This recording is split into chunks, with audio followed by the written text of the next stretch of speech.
I never made it, but I know what it takes. I'm motivated by a mix of emotion. Got my statement, and I'm reading it slow so I can understand it fully. Appreciate my standing, go out of this world and ride on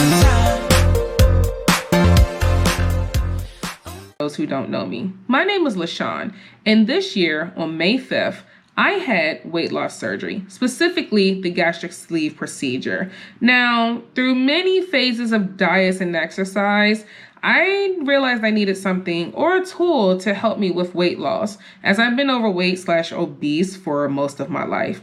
2 years ago, I decided to start looking into weight loss surgery. It was not until October 2019 that I officially started the process. My insurance required a 6-month supervised diet, and I finished that process in March of this year. However, things were delayed due to the pandemic. Well, on April 23rd, I finally got the call to get scheduled for surgery and was told that I would need to start my liquid diet the very next day. That kind of freaked me out, but I knew this was going to happen, so I went ahead, I got all my liquids, which I don't advise you to do, and I'll tell you that later. Again, I got all my liquids, and the first 2 to 3, 4 days were extremely hard for me. I cried and cried because I wanted food so bad. Somebody like me who's had this deep relationship with food all her life, it was super hard just being on a liquid diet. But I didn't give up. I managed to hit my protein goal of 100 grams and a water goal of a gallon every day since starting that liquid diet. I want to note that I was on a liquid diet for 2 weeks. Every surgeon is different, but depending on who you go to, they may want you to be on a liquid diet for 2 weeks. I've seen some people say they were on a liquid diet for 3 weeks. I've seen people say they were on a liquid diet for 3 days. So it just depends on your surgeon and maybe depends on your situation. So here we are, almost 4 months post-op. I'm doing pretty good right now, but I did experience some complications along the way, and I thought I'd talk about that. I don't want to say this to scare anybody, but pretty much I was being hard-headed, so I thought it would be important for you all to know what could happen if you don't follow doctor's orders. The moment you get out of surgery, you're told to sip as much as you can. Just keep sipping your water. I didn't do that. It was very hard for me. Now, I do want to say that it's not because I didn't want to sip my water.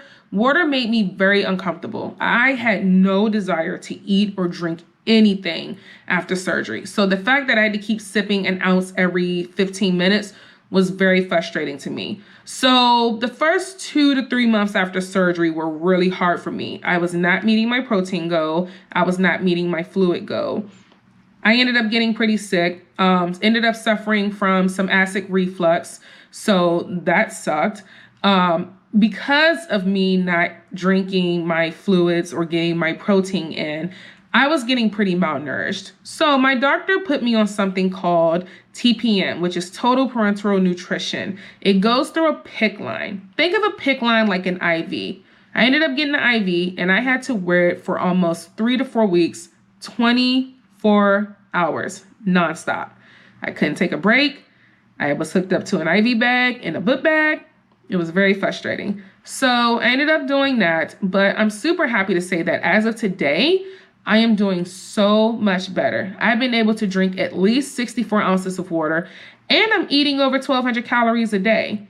Never thought I'd be able to do that. But again, it is super, super important that you follow doctor's orders, because if not, you're going to end up like me, having to get a PICC line. And I don't even know if that's technically the number one way to go for somebody who's not getting their fluids in. But because I was so malnourished, they were like, we got to do something. The TPN, the total parenteral nutrition, it looks like a bag of milk. And the PICC line is actually connected to a vein that goes to your heart. It's bypassing the stomach and going directly into the veins. So that way you're not, getting too much fluid at one time in your stomach. I want to make sure I'm explaining that right. So if you have any questions, feel free to reach out to me and I can tell you what I know about a PICC line, or you could just do some research on your own. But I'm super excited to be here. I'm super excited to tell you my story.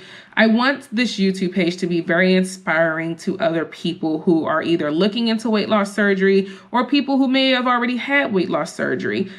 Ask me any questions down in the comments below. I'm super happy to help. So again, that was so much for a quick introduction, but thanks for listening, and I'm looking forward to chatting with you all.